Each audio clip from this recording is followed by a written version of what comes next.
Yo mon ami, aujourd'hui je te donne des astuces sur ce que j'appelle les fréquences magiques. En gros, ce sont des fréquences sur lesquelles tu obtiendras toujours un résultat et qui fonctionnent à coup sûr suivant l'élément sur lequel tu travailles. Par exemple, un kick, dès que tu veux lui rajouter de la lourdeur, un côté bien gras, bim, tu sais que tu viens sur ton EQ faire une petite cloche entre 50 et 60 Hz. Avec une valeur de Q à 1, tu mets un léger boost et tu sais que ton kick va devenir lourd. Je te montre.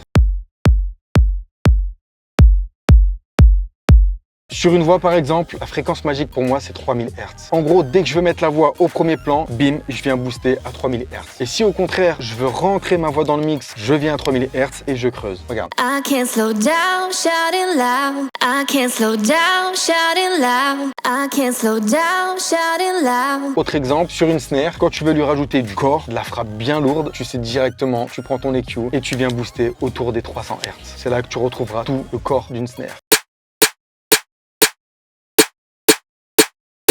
Mon ami, ces trois exemples, c'était pour te montrer que même s'il n'y a pas de règle définie dans le mix ou dans le mastering, et je suis le premier à le dire, il y a quand même certains automatismes qui fonctionnent à coup sûr. Et à travers ces exemples, ce que je veux te conseiller, mon ami, pour t'améliorer et que tu deviennes un boss et gagner en efficacité, en rapidité, c'est de temps en temps, tu viens ouvrir un projet vide, tu viens caler par exemple 3 kicks différents et tu viens t'amuser avec ton EQ dessus, dans les basses, les médiums, les aigus, et tu vois ce que ça te donne. Et tu viens noter sur papier le ressenti que tu as eu. Genre, tiens, par exemple, quand je viens booster à telle fréquence, ça donne ci. Si je coupe cette fréquence, ça donne ça. Si je viens booster un peu plus haut, qu'est-ce que ça fait, etc. Et tu viens tout noter et te répertorier. Tu te fais un petit tableau, kick, snare, hi-hat, guitare, basse, piano, tout ce que tu veux. Et tu viens de marquer tes fondamentales, la lourdeur, du claquant, etc. En faisant ce petit exercice, en fait, tu vas entraîner ton oreille tout doucement à capter les fréquences et ce qui se passe sur chaque élément, sur chaque instrument et compagnie. Et dans tes futurs mix, tu verras que tu vas choper des automatismes où tu vas savoir directement où aller, pour faire quoi, pour agir comment, etc. Voilà mon ami, petite vidéo super rapide. Si cette vidéo t'a plu, n'hésite pas à liker, à partager, à commenter. Oublie pas de t'abonner et je te dis à la prochaine pour une autre vidéo.